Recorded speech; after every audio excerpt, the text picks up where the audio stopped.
তথাকথিত মানুষের জন্য। আমার বোন মারা গেছে 2 দিন হয় নাই, আপনাদের মিছিল মিটিং নিয়ে ব্যস্ত। কয়বার ওরা যেখানে মিছিল করলো, আপনারা তো সাক্ষী। আপনার সবচেয়ে বড় অপরাধী হচ্ছে সোশ্যাল মিডিয়ারা। কয়টা মিডিয়া দাঁড়ায় ছিল, ওরা কি একটাবার কথা বলছে আমার বোনকে নিয়ে? একটা মশাল মিছিল দিয়ে দুনিয়া উদ্ধার করে ফেলবে? রাজনীতির মানে নাকি হচ্ছে আমাদের রাজপথের মানুষের হচ্ছে সমতলের মানুষকে হচ্ছে পাহাড়ের মানুষকে সার্ভ করা।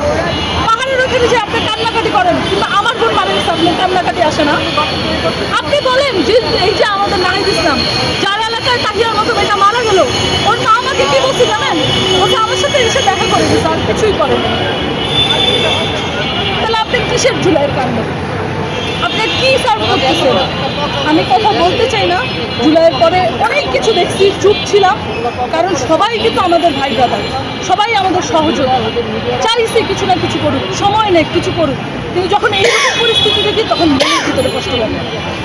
মানে আপনারা রাজনীতি করতে আসছিলেন, আমরা যারা প্রাইভেট ইউনিভার্সিটি স্টুডেন্ট তারা রাজনীতি করতে আসিনি।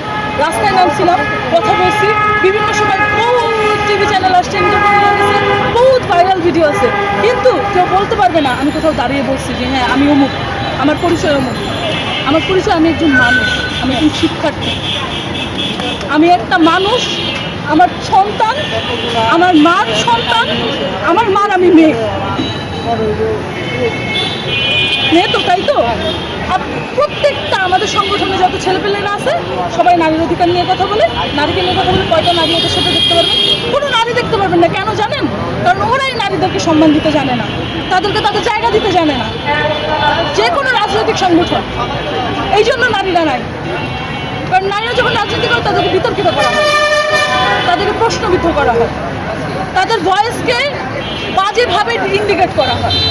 সেই জায়গায় এইখানে আপনারা যখন মিছিল করেন, এখানে প্রত্যেকটা ব্যানারে আসিয়ার ছবি, প্রত্যেকটা ব্যানারে এখানে 10টা অর্গানাইজেশন দাঁড়ানো ছিল। আপনার পাশে দিয়ে হাইটে চলে যাচ্ছেন, আপনার কাঠের চশমা লাগায় পুতুলের মতো শেপ দিয়ে হাইটে চলে যাচ্ছেন, কিন্তু আপনাদের মুখ দিয়ে বের হয় নাই যে আমার এই রামিসা হত্যার বিচার আমরা চাই, আমরা রামিসা হত্যার বিচার চাই, তারপরে অন্য কিছু নিয়ে কথা বলবো। এটা আপনারা বলেন। আপনারা এত নির্লজ্জ, এত বেহায়া হয়ে গেছেন পলিটিক্স করতে করতে। একটা কথা আছে না, পলিটিশিয়ানরা কখনো মানুষের আপন হয় না, সেটা আবার জুলাই থেকে প্রমাণ হয়ে গেছে, সেটা আবার হচ্ছে 24 থেকে প্রমাণিত হয়ে গেছে। এবং বাংলাদেশে আমার মতো মানুষ যদি যারা দেশকে ভালোবাসেন তারা দেশে থাকতে চায় না। আমরা হাসিনা যাওয়ার আগে বলছিলাম যদি হাসিনা দেশ না ছেড়ে তাহলে আমরা দেশ ছেড়ে দিই, কারণ আমরা প্রাইভেট ইউনিভার্সিটির স্টুডেন্ট, আমাদের কিছু যায় আসে না। কিন্তু হাসিনা দেশ ছাড়ার পরে কখনো ভাবি নাই বলতে হবে যে আমি দেশ ছেড়ে দিই। এই দেশে আমি আমার সন্তানকেও নিরাপত্তা না, এই দেশে আমার নিরাপত্তা নেই।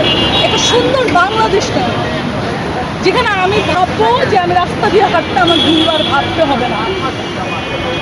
কারণ পুরো বাংলাদেশ এখন রাজনীতিতে ব্যস্ত, কে কাউকে কীভাবে রাজনীতিতে মারপেচ দিবে সেটাই ব্যস্ত।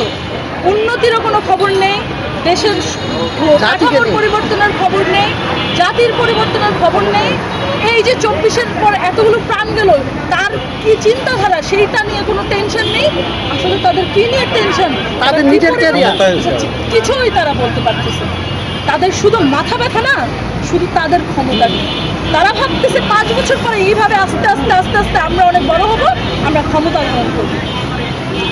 তারা সবাই নিজেদেরকে নিয়ে চিন্তা করতেছে। এই যে একটা প্রসিডিউর, এই প্রসিডিউরে প্রতিদিন আমরা লাখো মানুষকে তাদের জান দিতে হবে। অনেকে আপনার মতো এইভাবে বলে যে ধিক্কার জানায় দেশকে, যে দেশে একটি পুরো জাতির প্রত্যেকটা মানুষের জন্য ধিক্কার।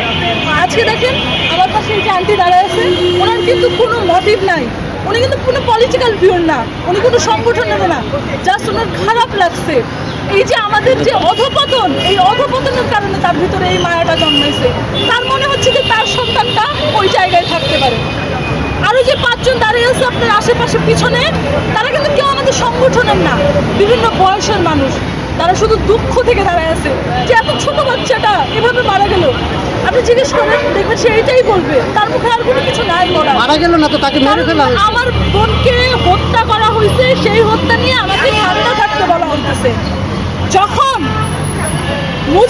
শেখ মুজিবুর রহমানকে হত্যা করা হয়েছিল এবং হাসিনার কঠোর বাহিনী বা অন্যান্য বাহিনীরা আমাদের উপর ঝাঁপায় পড়ছিল, ঠিক আছে, তারা এখনো আমাদেরকে কি বলে? জঙ্গি বলে, তাই তো?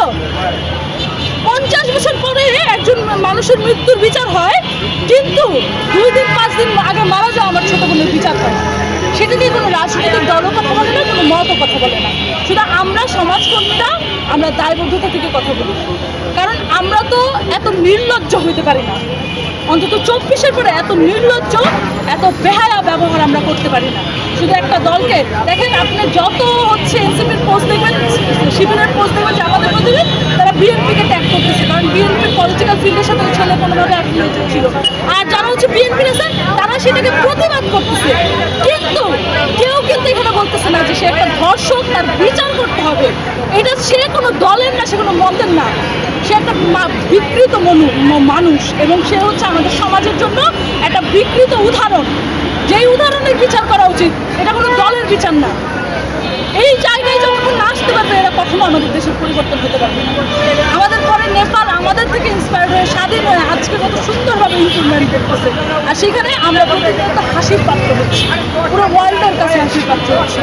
কিছু দর্শক আমাদের সাথে কথা বলতে পারতেছে, জোরে আওয়াজ তুলতে পারতেছে, শুধু কিছু মানুষের স্বার্থপরতার কারণে তাদের নিজ স্বার্থ দেখা